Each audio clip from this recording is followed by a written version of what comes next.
Hello student, कैसे हो आप लोग। स्टूडेंट, आज का ये वीडियो उन सभी स्टूडेंट के लिए है जो बोर्ड परीक्षा देने वाले हैं, क्योंकि आज की इस वीडियो में क्लास 12 जो आर्ट्स यानी जियोग्राफी के स्टूडेंट हैं उनके लिए महत्वपूर्ण अति लघु उत्तरीय प्रश्न लेकर आए हैं। हमने इससे पहले एक वीडियो बनाया था जिसमें 30 मोस्ट इंपॉर्टेंट अति लघु उत्तरीय प्रश्न को बताया था और उसमें हमने सिर्फ प्रश्न को ही बताया था, उत्तर नहीं बताया था। तो आज की इस वीडियो में उसी वीडियो का सोल्यूशन लेकर आए हैं जो कि प्रश्न सहित उत्तर इस वीडियो को आप लास्ट तक जरूर देखिएगा, क्योंकि इससे बाहर आपका कुछ भी नहीं आएगा जियोग्राफी में जो अति लघु उत्तरीय प्रश्न है। 70 में 70 बिल्कुल हम आपका पक्का करा के रहेंगे, बस आप हमारे साथ जुड़े रहिए। पहला प्रश्न है कि मानव भूगोल को परिभाषित कीजिए। जो ये जो पहला चैप्टर है आपका मानव भूगोल प्रकृति एवं विषय क्षेत्र, उससे लिया गया ये प्रश्न है। तो देखिए, मानव भूगोल मानव वर्गों और उनके वातावरण, मानव भूगोल मानव वर्गों और उनके वातावरण की शक्तियों,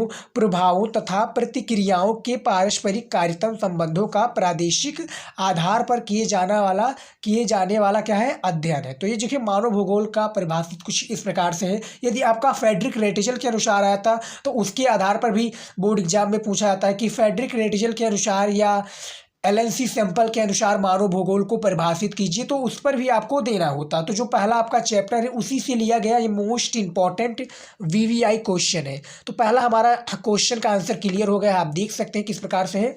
दूसरा प्रश्न है, विश्व में जनसंख्या वाले 2 देशों के नाम बताइए। आपका पहला हो जाएगा चीन, उसके बाद में दूसरे स्थान पर हमारा इंडिया यानी भारत हो जाएगा, जो कि विश्व में सर्वाधिक जनसंख्या वाला यही 2 देश है। पहले पर आपका चीन है, दूसरे पर भारत। तो याद रखिएगा दूसरा नंबर जी, ये टोटली आपका जो होता है 2-2 नंबर का आपका अति लघु उत्तरीय प्रश्न बोर्ड एग्जाम में पूछा जाता है। तो आपका शायद ये 8 या 10 क्वेश्चन पूछे जाते हैं जो कि 2 नंबर का होता है और काफ़ी ज़्यादा इंपॉर्टेंट होता है। तीसरा प्रश्न का प्रश्न है, लिंग अनुपात कैसे मापा जाता है। बहुत ही पॉपुलर ये क्वेश्चन है और ये हर साल बोर्ड एग्जाम में पूछे भी जाते हैं, बीवीआई क्वेश्चन भी हम इसको कह सकते हैं। तो देखिए, जो लिंग अनुपात कैसे मापा जाता है, स्त्रियों और पुरुषों की संख्या किसी देश की महत्वपूर्ण जनांकीय विशेषता होती है। कुछ देशों में लिंग अनुपात को इस सूत्र द्वारा क्या है, मापा जाता है। तो जो कुछ देशों में मापा जाता है वो देखिए पुरुष, उसके बाद में पुरुष बटा स्त्री जनसंख्या गुणे 1000 यानी 1000। तो इससे आधार पर मापा जाता है। उसके बाद में जो भारत में लिंग अनुपात मापा जाता है, देखिए भारत में लिंग अनुपात इस सूत्र द्वारा मापा जाता है, स्त्रियों की जनसंख्या बटा पुरुषों की संख्या गुणे 1000। तो ये आपको देख सकते हैं जो लिंग अनुपात मापा जाता है कुछ देशों में इस प्रकार से मापा जाता है, लेकिन जो इंडिया में यानी भारत में मापा जाता है इस प्रकार से मापा जाता है। तो ये देखिए, तीसरा प्रश्न भी हमने क्लियर कर दिया है, जो लिंग अनुपात कैसे मापा जाता है आप देख सकते हैं किस प्रकार से है। चौथा प्रश्न है आपकी स्क्रीन पर, गुच्छित बस्तियों को परिभाषित कीजिए। देखिए, जो वो हमने बताया था 30 अति लघु उत्तरीय प्रश्न, उसी से लिया गया प्रश्न है, आप जाकर मिला सकते हैं, क्योंकि वो जो हमने प्रश्न बताया था बहुत ही ज़्यादा इंपॉर्टेंट है और आपकी बुक से ही लिया गया सभी प्रश्न है। तो आप जाएंगे बुक में मिलाएंगे तो ये सभी प्रश्न का उत्तर आपको मिल जाएगा। तो देखिए, जो गुच्छित बस्तियां हैं, गुच्छित बस्तियां किसे कहते हैं, परिभाषित आपको करना है। सिंपल से क्वेश्चन है, इसका आंसर भी आपको देना है। तो देखिए, गुच्छित बस्तियों को संघन या सामूहिक, जो गुच्छित बस्तियां इसको संघन या सामूहिक बस्ती भी कहा जाता है। बस्तियां होती है क्या है, ये सफल बस्तियां होती हैं, अर्थात इनमें मकान अथवा घर पास सटे हुए एक संस्थित बसे या विस्तारित होते हैं तथा टेढ़ी मेढ़ी गलियां अलग करती हैं। जो गुच्छित बस्तियां होती हैं कुछ इस प्रकार से होती हैं, जिसे हमारा मकान आपका मकान तो सटे होते हैं, जो गुच्छित बस्तियां होती हैं घर पर सटे हुए एक संचित बसे या विस्तारित होते हैं तथा टेढ़ी मेढ़ी गलियां अलग करती है। यानी टेढ़ी मेढ़ी गलियां कहने का मतलब है वो अलग करती है गुच्छित बस्तियों को। उसके तो जो पांचवा प्रश्न है, मानव विकास को परिभाषित कीजिए। क्या है, मानव विकास को परिभाषित कीजिए। जो हमारा फर्स्ट क्वेश्चन था वो मानव भूगोल के ऊपर था, लेकिन ये अलग है। याद देखिए, मानव विकास को परिभाषित कीजिए। अब देखिए किस प्रकार से इसका उत्तर है, मानव विकास स्वस्थ भौतिक पर्यावरण से लेकर आर्थिक, सामाजिक और राजनीतिक स्वतंत्रता तक सभी प्रकार के मानव विकल्पों को सम्मिलित करते हुए, क्या है, मानव विकल्पों को सम्मिलित करते हुए लोगों के विकल्पों में विस्तार और उनके शिक्षा, स्वास्थ्य सेवाओं द्वारा सशक्तिकरण के अवसरों में वृद्धि की प्रक्रिया है। क्या, सशक्तिकरण के अवसरों में क्या है, वृद्धि की प्रक्रिया है। मानव विकास को परिभाषित किया गया है, आप देख सकते हैं। इसी प्रकार से आपको करना है बोर्ड एग्जाम में। 6 नंबर आपका प्रश्न है, द्वितीयक क्रिया तथा तृतीयक क्रिया के दो दो उदाहरण दीजिए। यानी जो द्वितीयक क्रिया इसके आपको दो उदाहरण देना है और जो तृतीयक क्रिया है इसका भी आपको दो उदाहरण देना है। तो सिंपल सा क्वेश्चन इसी प्रकार से आपका बोर्ड एग्जाम में पूछा जाएगा और 2 नंबर आपको दिलाकर जाएगा। ज़्यादा बड़ा क्वेश्चन नहीं होता है, इसका आंसर जो होता है मिनिमम जो होते हैं, जिस प्रकार से क्वेश्चन मैंने जिस प्रकार से आपका जैसे पूछा गया था विश्व में कितने, यानी विश्व में सर्वाधिक जनसंख्या वाले 2 देशों का नाम लिखिए। तो एक देशों का नाम आपने चीन रख लिया, दूसरे का भारत, जो कि दूसरे नंबर पर भारत है। तो 2 नंबर आपको मिल गए, एक नंबर आपको चीन पर मिल गए, दूसरा आपका भारत पर मिल गए। तो उसी आधार पर ये है कि द्वितीयक क्रिया के दो दो आपको उदाहरण देना है। तो द्वितीयक क्रिया का पहला देखिए, कुटीर उद्योग क्या है, कुटीर उद्योग। दूसरा आपका विनिमय उद्योग क्या है, विनिर्माण उद्योग। तृतीयक क्रिया का है आपका बैंकिंग सेवा एवं पर्यटन उद्योग। तो ये द्वितीयक और द्वितीयक क्रिया की कुछ इस प्रकार से दो दो उदाहरण है, आप देख सकते हैं, इसी प्रकार से देना है। उसके बाद में हमारा 7वां प्रश्न है, देखिए, मानव संसाधन से क्या तात्पर्य है। मानव संसाधन से आपका तात्पर्य क्या है ये बताना है। तो देखिए इसका भी हमने उत्तर लेकर आया हूँ। देखिए, मानव संसाधन से तात्पर्य किसी देश की जनसंख्या, मानव संसाधन से तात्पर्य किसी देश की जनसंख्या, उसकी कुशलता एवं उत्पादकता से। क्या जो मानव संसाधन का तात्पर्य है किसी देश की जनसंख्या क्या है, किसी देश की जनसंख्या तथा उसकी कुशलता से एवं उत्पादक से मानव संसाधन का तात्पर्य है, याद रखिएगा। तो 7वां प्रश्न भी हमारा क्लियर हो गया। उससे बाद में हमारा 8वां प्रश्न आ जाता है। देखिए 8वां प्रश्न क्या है, आपकी स्क्रीन पर देख सकते हैं। तो 8वां प्रश्न है, पुरुष स्त्री चयनात्मक प्रवास के मुख्य कारण की पहचान कीजिए। यानी जो पुरुष और बटा आपका लगा, आप देख सकते हैं पाई खिंची हुई, कि स्त्री चयनात्मक प्रवास के जो है मुख्य कारण की आपको पहचान करनी है। तो देखिए किस प्रकार से इसका कारण, पुरुष मुख्यतः काम और रोजगार की तलाश में प्रवास करता है। यानी एक राज्य से दूसरे राज्य में जाता है तो क्या होता है, ये तलाश करता है, एक पुरुष जो होता है काम तथा रोजगार। वहीं स्त्रियां विवाह के कारण प्रवास करती हैं, यानी एक जगह से दूसरी का जगह जाना वो प्रवास कहलाता है। तो वही स्त्रियां भी क्या करती हैं, विवाह के कारण प्रवास करती हैं, लेकिन जो पुरुष होते हैं बेसिकली वो काम और रोजगार के कारण तलाश करते हैं। तो 8वां प्रश्न भी हमारा क्लियर हो गया, याद रखिएगा। 9वां नंबर हमारा प्रश्न है, जनसंख्या संगठन से आप क्या समझते हैं। ये वीडियो थोड़ा लंबा हो जाएगा, 20 मिनट का आई थिंक हो जाएगा, लेकिन आप वीडियो को लास्ट तक जरूर देखिएगा क्योंकि बहुत ही ज़्यादा इंपॉर्टेंट है और आपकी डिमांड पर ही हमने ये वीडियो बनाया है। तो इस वीडियो को ज़्यादा से ज़्यादा रिस्पॉन्स दीजिएगा। हम एक नया वीडियो बनाएंगे जिसमें पूरे बुक का जो आपका NCERT बुक रहेगा, पूरे बुक का सोल्यूशन लेकर आएंगे, जो इंपॉर्टेंट क्वेश्चन होगा। और आपका बोर्ड एग्जाम भी काफ़ी नज़दीक आ रहा है, तो इसमें आपको तैयारी जो बहुत ही अच्छी से करनी पड़ेगी मन लगाकर, तभी आप बोर्ड एग्जाम में 70 में 70 ला पाएंगे जियोग्राफी में। तो जो 9वां नंबर प्रश्न है आपका, जनसंख्या संगठन से आप क्या समझते हैं। जनसंख्या संगठन से, सिंपल सा क्वेश्चन है कि जनसंख्या संगठन से आप क्या समझते हैं। तो इसका देखिए परिभाषा कुछ इस प्रकार से दिया हुआ है। उसका उत्तर, जनसंख्या संगठन से आशय जनसंख्या की संरचना से होता है। इसके अंतर्गत उन घटकों को सम्मिलित किया जाता है जिनमें संयोजन से किसी जनसंख्या या मानव समूह की रचना होती है। देखिए किस प्रकार से इसका आंसर दिया हुआ, बहुत ही सिंपल सा क्वेश्चन है और सिंपल सा इसका आंसर है कि जनसंख्या संगठन से आशय, या बोर्ड एग्जाम में इस प्रकार से भी आपका प्रश्न पूछ लिया जाएगा कि जनसंख्या संगठन से आपका आशय क्या है। उसके बाद में 10 नंबर प्रश्न है, रोपण कृषि की 2 फसलों का उल्लेख कीजिए। यानी जो रोपण कृषि, इसके 2 फसलों को आपको क्या करना है, उल्लेख करना है, जो कि रोपण कृषि अपने द्वारा लगाया जाता है। अथवा लगाकर आपका ये प्रश्न भी पूछ लिया जाएगा कि विश्व की किन्हीं 2 बगाती क्या है, बगाती उपजों का नाम लिखिए या फसलों का नाम लिखिए। तो देखिए इनमें से रोपण कृषि या विश्व में किन्हीं 2 बगाती का इस प्रकार से नाम है। पहला आपका रबड़ हो जाएगा और दूसरा हो जाएगा आपका चाय। ये रोपण कृषि के 2 फसलों का नाम है, याद रखिएगा। 11 नंबर आपका प्रश्न है, मानव विकास के 2 स्तंभों को लिखिए। यानी जो मानव विकास है इसके आपको 2 स्तंभों को लिखना है। पहला आपका हो जाएगा समता, दूसरा आपका सतत पोषणीयता हो जाएगा। देखिए मानव विकास के आपके इस प्रकार से भी आ जाएंगे कि मानव विकास के 4 स्तंभों के नाम लिखिए। तो बेसिकली इसमें 4 ही होते हैं, समता, सतत पोषणीयता, उत्पादकता और सशक्तिकरण। तो मानव विकास के ये 4 स्तंभ है। यदि आपका ये लॉन्ग क्वेश्चन में पूछ लिया था कि मानव विकास के स्तंभों का वर्णन कीजिए, तो आपको जो चारों है उसका आपको ऐड करना होता है, यानी उसमें थोड़ा थोड़ा ऐड करके लिखना होता है। जैसे समता क्या है इसके बारे में आपको बताना होता, सतत पोषणीयता क्या है इसके बारे में आपको बताना होता। तो उसके आगे आपको थोड़ा थोड़ा लिखना होता, जिसके लिए एग्जामिनर आपको 6 नंबर देता, जो कि दीर्घ उत्तरीय प्रश्न कहलाता है। तो इसमें आपको 2 ही नंबर दिए जाएंगे क्योंकि शॉर्ट में क्वेश्चन पूछा गया है, शॉर्ट में ही आंसर आपको दिया जाएगा। 12 नंबर आपका प्रश्न है, भारत की किन्हीं दो प्रमुख भाषाओं के नाम लिखिए।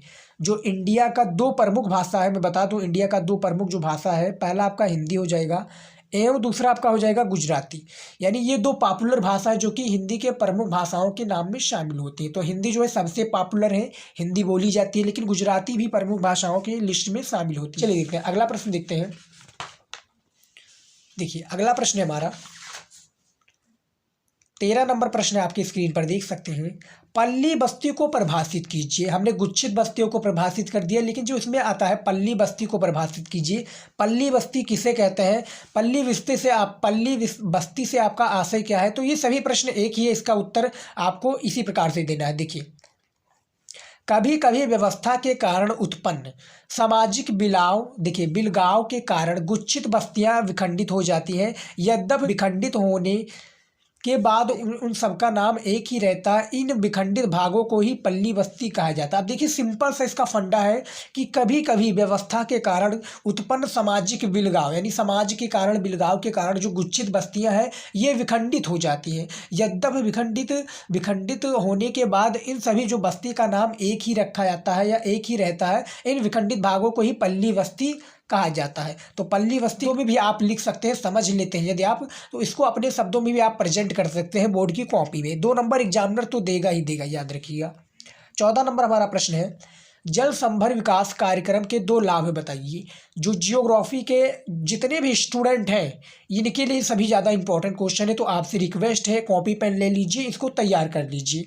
उसके बाद में जो 14 नंबर प्रश्न है, जल संभर विकास कार्यक्रम के 2 लाभ ही बताइए। तो जो जल संभर विकास कार्यक्रम के 2 लाभ है, पहला आपका इस प्रकार से लाभ है, पीने और सिंचाई के लिए जल की आपूर्ति तथा दूसरी है कृषि उत्पादन और उत्पादकता में वृद्धि। ये जल संभर विकास कार्यक्रम के 2 लाभ कुछ मुख्य इस प्रकार से हैं।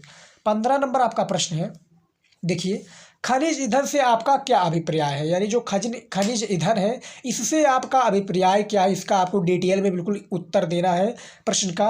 तो देखिए प्रश्न का उत्तर हमने भी लाया हो इस वीडियो में। ऐसा आपको यूट्यूब पर कोई भी नहीं बताएगा कि आपको प्रश्न तो बता देगा कि हाँ ये इंपॉर्टेंट है, लेकिन उत्तर नहीं देगा। तो आपके लिए ही, आपकी डिमांड पर ही हमने, आपका प्यार से हमने लेकर आया हूँ। आपका काफ़ी स्टूडेंट का था कि सर प्लीज़ आप हमें लाइए, इस पर सोल्यूशन दीजिए। तो हम सोल्यूशन आपका सभी का कमेंट हम पढ़ते हैं और रिप्लाई ज़रूर देते हैं। तो याद रखिएगा आपकी डिमांड पर ही हमने ये प्रश्न को बनाया है। तो इस वीडियो को लाइक कीजिएगा, शेयर करना मत भूलिएगा दोस्तों के साथ।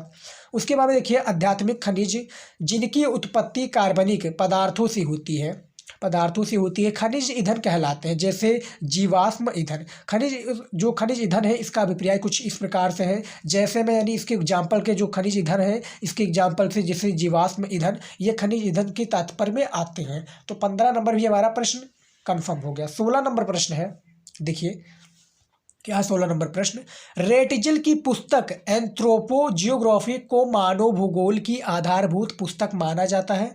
जो रेटिजल के पुस्तक एंथ्रोपोजियोग्राफी को मानव भूगोल के आधारभूत पुस्तक माना जाता है। क्यों माना जाता है ये बताना है। तो इसका उत्तर कुछ इस प्रकार से हमने प्रेजेंट किया है। सेम इसी प्रकार से आपको बोर्ड की कॉपी में भी लिखनी है। यदि आ गया प्रश्न तो राइटिंग में आप देख सकते हैं किस प्रकार से, बस आपको जो हमने ये लगाया हुआ हूँ आपको प्रश्नोत्तर डालना होगा कि प्रश्नोत्तर नंबर 1, प्रश्नोत्तर नंबर 2, ये आपको लिखना होगा। लेकिन सेम स्ट्रैटेजी जिस प्रकार से हमने लिखी इसी प्रकार से आपको कॉपी में भी प्रेजेंट करना है।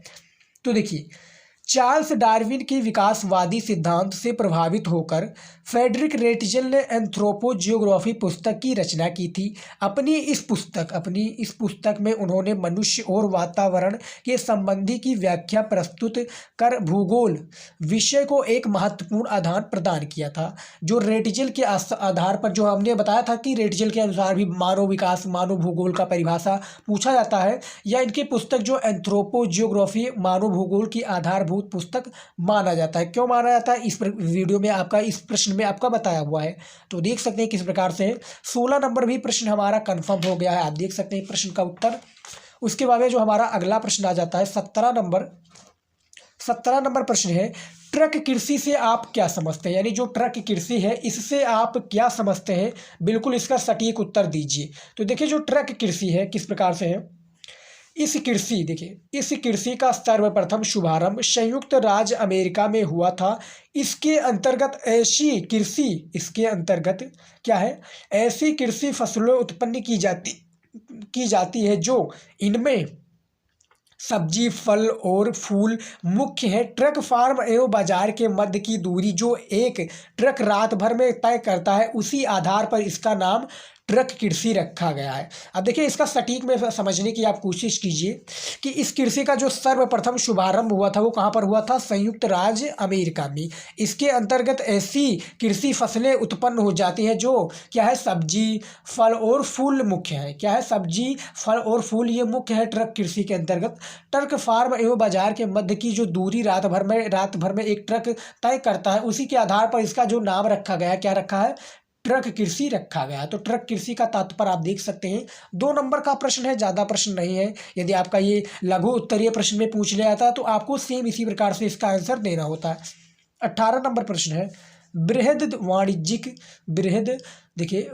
वाणिज्यिक अनाज कृषि करने वाले 2 देशों के नाम बताइए। जो वृहद वाणिज्यिक अनाज कृषि है, इसके आपको 2 देशों का नाम बताना है। पहला आपका ऑस्ट्रेलिया हो जाएगा और दूसरा क्या हो जाएगा? न्यूजीलैंड हो जाएगा। याद रखिएगा स्टूडेंट, ये सबसे ज़्यादा इंपॉर्टेंट है। और जो मैं सभी क्वेश्चन बता रहा हूँ ये याद रखिएगा VVI क्वेश्चन है, यानी वेरी वेरी इंपॉर्टेंट है और आपके बोर्ड एग्जाम में यही प्रश्न आएगा, याद रखिएगा। तो इन सभी प्रश्नों को आपको तैयार करके जाना है क्योंकि बहुत ही ज़्यादा महत्वपूर्ण ये प्रश्न है। उसके बाद में हमारा 19 नंबर प्रश्न है, 2 चतुर्थ सेवाओं के नाम लिखिए। यानी जो 2 चतुर्थ सेवाएं हैं इसके आपको नाम लिखना है। किस प्रकार से नाम लिखना है? देखिए, चतुर्थ सेवाओं बहुत ही विशिष्ट तथा जटिल प्रकार के क्रियाकलाप हैं। जो चतुर्थ सेवाएं हैं बहुत ही विशिष्ट तथा जटिल प्रकार के क्या है? क्रियाकलाप हैं, जिनका संबंध ज्ञान से संबंधित क्रियाकलापों जैसे शिक्षा, सूचना, शोध व विकास से। क्या है? शिक्षा, सूचना, शोध व विकास से 2 चतुर्थ सेवाओं का नाम है। देख सकते हैं किस प्रकार से हमने इसका उत्तर दिया है। बुक में भी आपको NCERT का जो आपका बुक है, क्या है? जो आपका NCERT का जो आपका बुक है, ये सभी प्रश्न आपको स्टूडेंट मिल जाएगा। घबराने की कोई आवश्यकता नहीं है, आप जाकर सभी प्रश्न को मिला सकते हैं। उसके बाद में हमारा 20 नंबर प्रश्न है, भारत की बच्चों में घटते लिंगानुपात के आपको 2 कारण बताइए। यानी जो भारत में प्रेजेंट टाइम में घटते जो लिंगानुपात है, इसके 2 कारण बताना है जो कि बच्चों के अंदर है। देखिए, जन्म के समय कम लड़कियों की पैदा होना तथा पुत्र की लालसा में भ्रूण हत्या भारत के बच्चों के घटते लिंगानुपात के 2 मुख्य कारण है या 2 मुख्य महाकारण। तो मैं बता दूं, जो जन्म के कारण जो लड़कियां हैं इनको पैदा ना होना, यानी लड़कियों को पैदा ना करना, यदि पैदा भी हो जाती हैं तो काफ़ी जो गरीब परिवार के लोग होते हैं वो दहेज के कारण क्या होते हैं? लड़कियों की हत्या कर देते हैं। तो भ्रूण हत्या भी इसको हम कहते हैं। पुत्र की लालसा में भ्रूण हत्या करना यानी इस लड़कियों की भी हत्या करना। तो भारत के बच्चों में घटते लिंगानुपात के ये कुछ 2 मुख्य कारण आप देख सकते हैं। ये 20 नंबर प्रश्न में बताया गया है। तो बिल्कुल डिटेल में प्रश्न है। चलिए देखते हैं अगला प्रश्न। देखते हैं जो हमारा अगला प्रश्न है, 21 नंबर प्रश्न है आपकी स्क्रीन पर। देखिए, आधुनिक मानव भूगोल का जन्मदाता क्या है? आधुनिक मानव भूगोल का जन्मदाता किसे माना जाता है? तो माना किसे जाता है? ये देखिए कुछ इस प्रकार से है। आधुनिक मानव भूगोल का जन्मदाता जर्मन क्या है? जर्मन भूगोलवेत्ता या फ्रेडरिक रेटजल को माना जाता है। क्या है? जो आधुनिक मानव भूगोल के जन्मदाता फ्रेडरिक रेटजल को माना जाता है। तो कंफर्म हो गए। चलिए देखते हैं। इनके अनुसार जो है बोर्ड एग्जाम में मानव भूगोल का परिभाषा भी पूछा जाता है कि मानव भूगोल का परिभाषा रेटजल के शब्दों में दीजिए। तो रेटजल के अनुसार आपको लगाना होगा। तो मानव भूगोल का परिभाषा आपको देना होगा। 22 नंबर प्रश्न है, 2 धात्विक खनिजों के नाम लिखिए। यानी जो 2 धात्विक खनिज है इसको आपको नाम लिखना है। पहला आपका हो जाएगा तांबा तथा दूसरा आपका क्या हो जाएगा? मैग्नीज हो जाएगा। ये 2 धात्विक खनिजों का आपका नाम है जो कि तांबा और मैग्नीज है धात्विक खनिज के रूप में। कंफर्म हो गए। देखिए 2 नंबर के ये सभी प्रश्न है और VVI क्वेश्चन। तो आपसे रिक्वेस्ट, यदि आप यहाँ तक अभी वीडियो देख रहे हैं तो इन सभी प्रश्नों को आप क्या कर लीजिए? नोट कर लीजिए कॉपी पेन में, इसको तैयार कर लीजिए। 23 नंबर आपका प्रश्न है, बस्ती को परिभाषित कीजिए। यानी जो बस्ती है इसको आपको परिभाषित करना है। परिभाषित या परिभाषा आपको देना है। तो देखिए किस प्रकार से है, मकानों के समूह को बस्तियां या ब्रैकेट में आपका है आदिवास कहा जाता है। मानव बस्ती का अर्थ है कि मकानों का समूह इसके मनुष्य के अनुसार क्या है? इसके अंतर्गत मनुष्य के निवास गृह, मानव मकान, आश्रय भवन आदि सभी प्रकार के आश्रय स्थल सम्मिलित हैं। तो बस्ती को कुछ इस प्रकार से परिभाषित किया गया कि बस्ती किसे कहते हैं। गुच्छित बस्तियां हमने बता दिया, पल्ली बस्तियां बता दिया। तो बस्ती का परिभाषा सिंपल सा फंडा है कि मकानों के जो समूह है समूह को बस्तियां ब्रैकेट में आपका आदिवास कहा जाता है। मानव बस्ती का अर्थ है कि मकानों, क्या है, मकानों का समूह। इसके अंतर्गत क्या क्या आती है, मनुष्य के निवास गृह, मकान, आश्रय, भवन, तो ये सभी एक ही है, यानी मकान या घर ही है आदि सभी प्रकार के आश्रय स्थल सम्मिलित है जो कि बस्ती के रूप में किया जाते हैं। उसके बाद में हमारा 24 नंबर प्रश्न है आपकी स्क्रीन पर। सभी प्रश्न को हम इस वीडियो में क्लियर करने वाले हैं, इसका उत्तर आपको बताएंगे सॉल्यूशन के साथ में। देखिए, भरमौर जनजातीय क्षेत्र में समन्वित जनजातियों के विकास कार्यक्रम के सामाजिक लाभ क्या है। जो भरमौर जनजातियां हैं क्षेत्र में समन्वित जनजातियों विकास कार्यक्रम के सामाजिक लाभ क्या है, इसके बारे में आपको बताना है। तो देखिए, भरमौर जनजातीय क्षेत्र में जनजातीय विकास कार्यक्रम से सबसे अधिक विकास विद्यालयों, जन स्वास्थ्य सुविधाओं, पेयजल, परिवहन एवं संचार तथा विद्युत क्षेत्र में हुआ है, जो कि भरमौर जनजातियों का कुछ इस प्रकार से। इसका और भी है, इसका जो प्रश्न का उत्तर देखिए क्या है, उदाहरण के रूप में आप देख सकते हैं। देखिए उदाहरण है, इसका उदाहरण कुछ इस प्रकार से है। इस कार्यक्रम के फलस्वरूप क्या है, इस कार्यक्रम के फलस्वरूप यहाँ साक्षरता दर में सुधार हुआ तथा लिंग अनुपात में सुधार तथा बाल विवाह की दर में कमी दर्ज की गई, जो कि भरमौर जनजातीय क्षेत्र में समन्वित जनजातीय विकास कार्यक्रम के लाभ में ये कुछ इस प्रकार से हैं। आप देख सकते हैं प्रश्न का उत्तर, तो ये कंफर्म हो गए, याद रखिएगा। 24 नंबर भी प्रश्न का आपने उत्तर दे दिया। उसके बाद में 25 नंबर प्रश्न है आपकी स्क्रीन पर। फुटकर व्यापार को स्पष्ट कीजिए, यानी फुटकर व्यापार किससे कहते हैं, इसके बारे में आपको बताना है। तो देखिए, फुटकर व्यापार सेवाओं के अंतर्गत क्या है, सेवाओं के अंतर्गत उपभोक्ताओं को वस्तुओं का प्रत्यक्ष विक्रय किया जाता है। अधिकांश फुटकर व्यापार केवल विक्रय के निर्यात प्रतिष्ठानों और भंडारों में संपन्न होता है। इसके अंतर्गत ट्रक द्वारा, देखिए ट्रक द्वार से द्वार, डाक आदेश, दूरभाष, स्वचालित बिक्री मशीनें तथा इंटरनेट फुटकर बिक्री के भंडार रहित उदाहरण है। क्या है, फुटकर व्यापार को स्पष्ट करने के रूप में देख सकते हैं किस प्रकार से है कि जो फुटकर व्यापार सेवाओं के अंतर्गत कुछ इस प्रकार से फुटकर व्यापार किया जाता है। तो ये कुछ हमारे 25 सबसे ज़्यादा इंपॉर्टेंट प्रश्न थे, याद रखिएगा, क्योंकि इस वीडियो में हमने सिर्फ 25 से इंपॉर्टेंट प्रश्न को लिया है जो आपके बोर्ड एग्जाम में हर साल पूछे जाते हैं। तो इन सभी क्वेश्चन को आपको अभी तैयार कर लेना है, बहुत ही ज़्यादा महत्वपूर्ण है आपके बोर्ड एग्जाम की दृष्टि से। अब जैसे हमने आपको पहले ही बताया था शुरुआत में ही थी, इसका आपको पीडीएफ भी हम प्रोवाइड कराएंगे, वो भी फ्री ऑफ कॉस्ट। तो आपको पीडीएफ किस प्रकार से मिलेगा, तो पीडीएफ पाने के लिए, जो कि फ्री पीडीएफ है, आपको हमारे वेबसाइट पे जाना होगा। आपको लिंक डिस्क्रिप्शन में मिल जाएगा। आप हमारे वेबसाइट पे जाएंगे, शिवम स्टडी नॉलेज आप गूगल पर सर्च करेंगे, वहाँ पर से भी मिल जाएगा। नहीं तो आप डिस्क्रिप्शन में जो लिंक है उस पर टैप करके भी आप हमारे वेबसाइट पर विजिट कर सकते हैं। तो वहाँ पर जो भी मैं प्रकार की जो भी वीडियो बनाता हूँ आपको फ्री ऑफ कॉस्ट सभी का आपको वहाँ पर पीडीएफ मिल जाएगा, आप जाकर इजीली डाउनलोड कर सकते हैं। तो मिलते हैं नेक्स्ट वीडियो में। जय हिंद।